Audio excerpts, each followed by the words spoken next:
Welcome to today's video of the multi-directional lunge. Worship.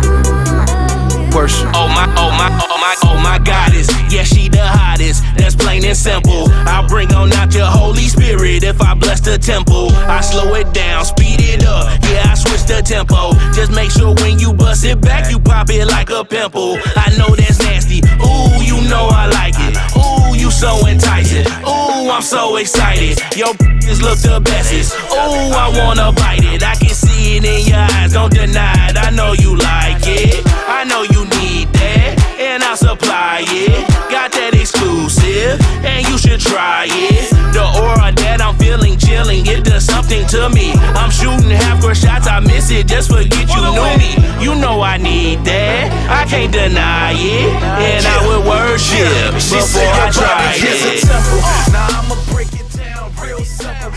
So the multi-directional lunge, it's a great way to train the legs in 3 different planes. Because as you would typically notice in life, or even in sports for that matter, life is not one-dimensional. We are not frontal plane creatures. We move in the sagittal plane, we move in the transverse plane. This teaches all those movements. It trains particularly glutes, quads, hamstrings in those 3 different planes. It's really good for spine mobility and hip mobility because of the way I'm getting your body to interact and align as you do this movement. Couple things that's going to make it easier to kind of understand is what I call a clock face on the movement. So I want you to imagine that you're in the center of a clock. The positions where we lunge is going to be 12 o'clock. We've got a 10 o'clock and 2 o'clock, or you hear me sometimes say 45 degrees, so it kind of gives you a baseline. We then have a 3 and a 9, okay, which is what I call lateral lunges.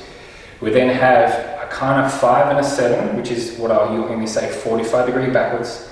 Then you have a 6 o'clock, which is the straight back. The key, which I'll explain now, is when you're doing all these lunges, the key is to keep your shoulders square. And the reason being, if I, for example, am going to do a forward lunge, and then you go into lunging on that 45 degrees, okay? Do you see any difference? I'm facing this way, but my shoulder's still that way, and it's exactly the same as that. It's basically still a forward lunge. So I do like to use a stick or a broomstick. I usually progress clients to a barbell. I'll teach you 2 different versions. If you're restricted for room in your living room, for example, you're not going to be able to have a broomstick where you're going to smash things left and right. It can be done with body weight, but essentially when you get those things positioned first, the reason why the stick helps, and I've got my stick here, which will be just basically a broomstick, you put it on your back, is that when we do go into those 45 degree movements, and I want to cheat or just go into a lackadaisical movement, which is that forward lunge on a 45 degree angle, I will just look in the mirror or check my stick, think, hang on a second, my stick is still facing that way. That is still a forward lunge. If you square everything up, my shoulders, I'm trying to open up my hips, as we talked about, this is a really good hip mobility movement. We can now see that's a 45 degree lunge. Now that is a forward lunge. All right, so without a stick first, it's a little bit harder, but you can just think about forward lunges, hands around hips. So let's go to 12 o'clocks. Okay, you can do that, you can do the other leg.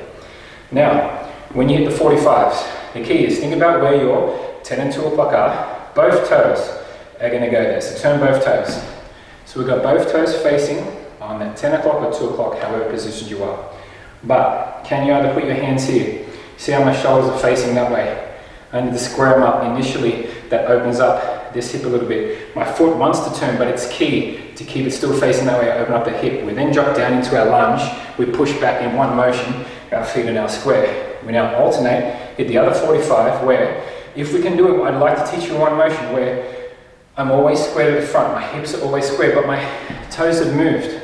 I'm already there. I'm dropping down into that movement, and I'm pushing, and you can see I was just square.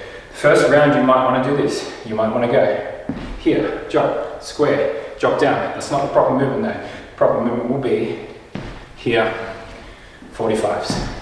Okay? Easier, as you can see.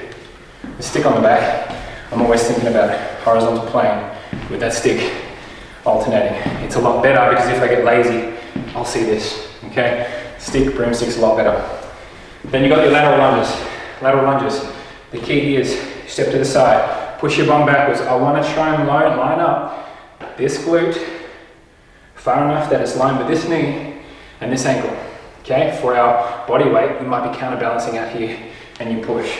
As I always teach, if I go too narrow, watch what happens. Outside of the foot, outside of the knee, ITB tightness, we've got issues here.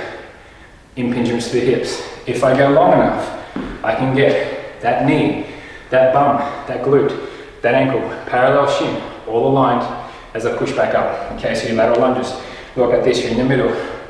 You hit my 3 o'clock, bum backwards, counterbalance if you want, bum backwards. Yeah, try the laterals.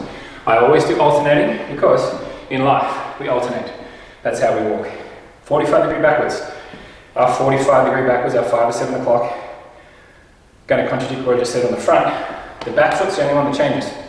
The back foot points 45 degrees inwards, basically towards this heel.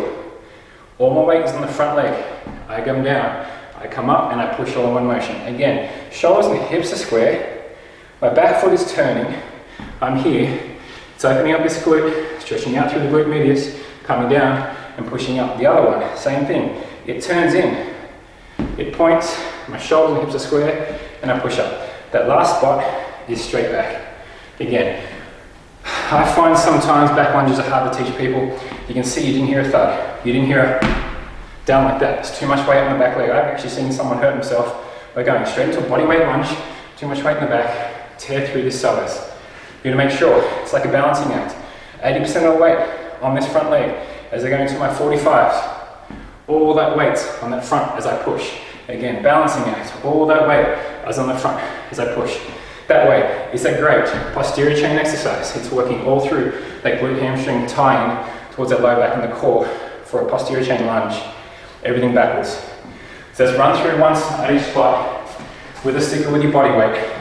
Forward, 12 o'clock.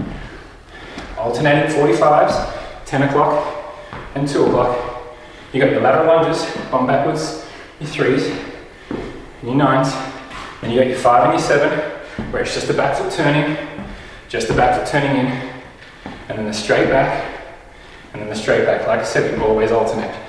The way I teach in a lot of my videos, if I say 3 at each spot, you will do 3 to the front, then move on 3 to the 45, 3 to the side, 3 back. Another way to do it, which I do with athletes sometimes, is to go through 3 times.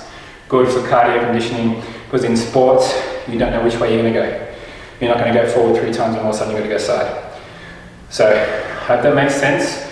Drop me a comment if that makes sense and if that really helped you.